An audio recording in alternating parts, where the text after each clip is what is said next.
Hello, my name is Julien, and I'm pleased to be invited on Let's Defend to talk about our love for the blue team. First of all, I'm French, so please apologize my English accent.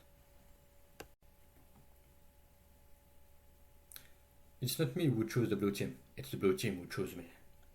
Joke aside, I'm come from the world of system administration, which already aims to make information system resilient.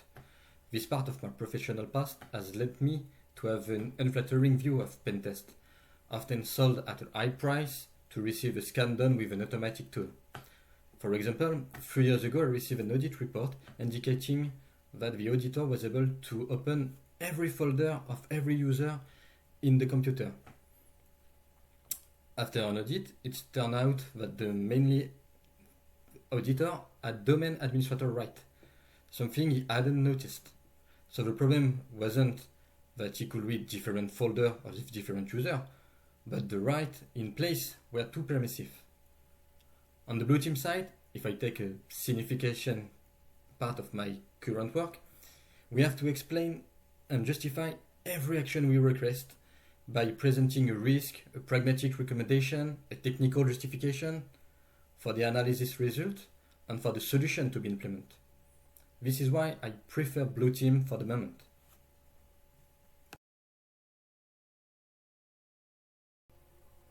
In a perfect world and a company that truly considers security a concern, you have time to improve your skill, do technical work, especially in your constantly evolving fields. If this is not the case where you are, there are two conclusions to draw from it. First, why did you stay in a company that doesn't value your work properly? Two, you will have to work at your free time. I've been working on my free time for a long time, and I still do. I'm fortunate to have a partner who understands that and give me time to do this. I'm suppose it's mainly because during that time I'm not bothering her. It's win-win agreement. As for the means themselves, they are social network like Twitter, LinkedIn for continuous monitoring.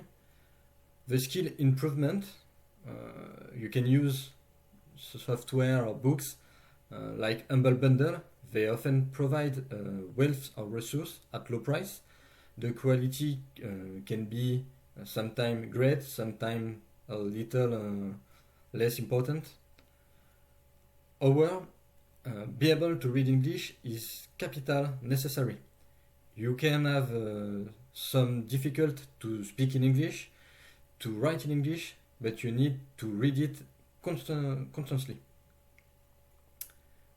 When I took the BTL1 certification, for example, they indicate an exam for 1 day duration. I even informed my partner who had planned to spend the day shopping to leave me the house. Only me and the house. In the end, after 3 hours, I passed the exam. The call of enduring was stronger, but you see, sometimes you will need to have 1 hour, 1 day free just to work, just to improve your skill.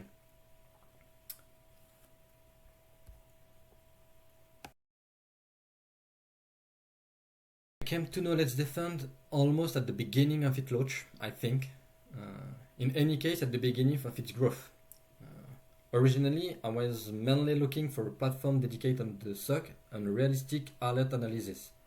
For me and for the team, that's not a pure challenge with question and hints. Let's be clear, being good at this type of challenge doesn't necessarily make you a good analyst, capable of responding to an alert, to an incident, or anything.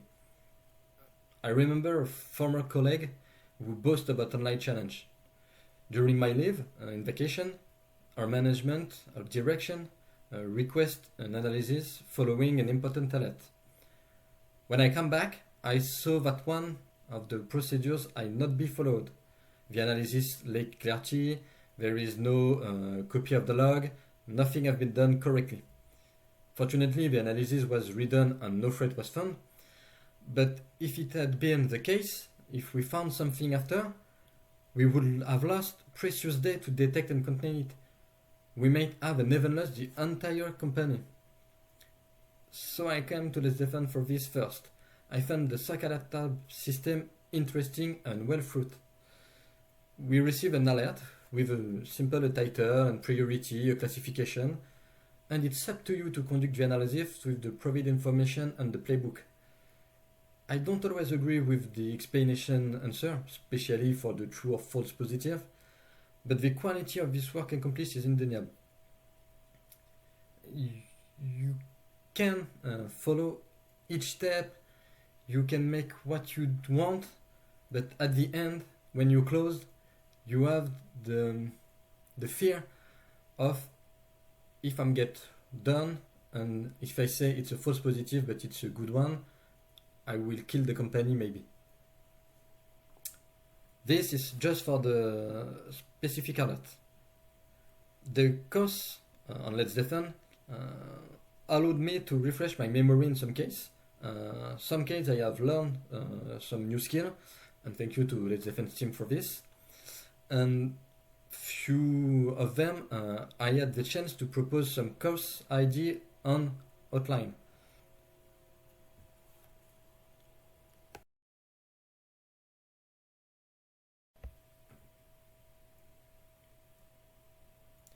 There is so many things.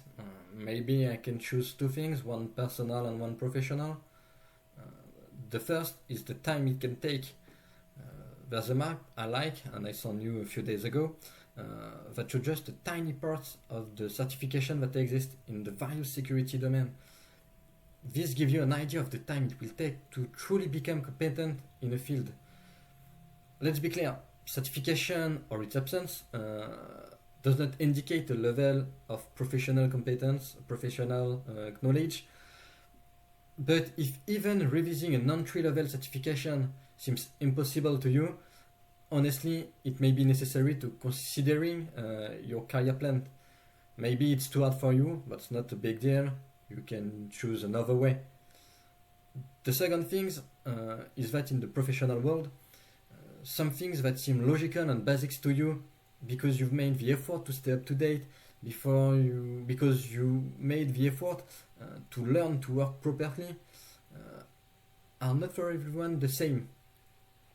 For example, I'm surprised that I still have to teach system administrator, not the beginner, sometimes the older one, that the local firewall of a workstation is not optional, that it serves a purpose, and I have to explain which purpose. The first time it's amusing, but when this type of problem repeats itself, there are two solutions. You can give up and decrease the security of your infrastructure, which amount to not fulfilling your mission. You fail to it, in my sense. Or the second solution, you persist, the risk of being seen as people who know at it all, and sometimes even annoying your team leader, your direction. That's where being able to provide evidence, like I said before, to justify your analysis will cover you from possible issue. My character and professional background put me in the second category. Anyone who worked with me know it. However, having seen certain people in the management, I see some people in the management, I can totally understand those who resign and from whom a compliance score of 12% is already a success. Sometimes you just give up and you continue just to work, to go in the office and make what you can. And if you can have a better solution, you will try it. But after years, you just say, yeah, okay, do it or not. I have make you an email and that's it, go. If I can say a last word, I want to say thank you for the invitation. Thank you for the works teams done on LetsDefend. For people who know it or not, come to the Discord, try the platform. If you like it or not, give any feedback on it. If you prefer Hack the Box, Cyber Defender, Blue Team Labs or other platform, there is not any anger about you against you. We all do the same work. We all want a better and secure infrastructure and world. So come to the family, and thank you for invitation.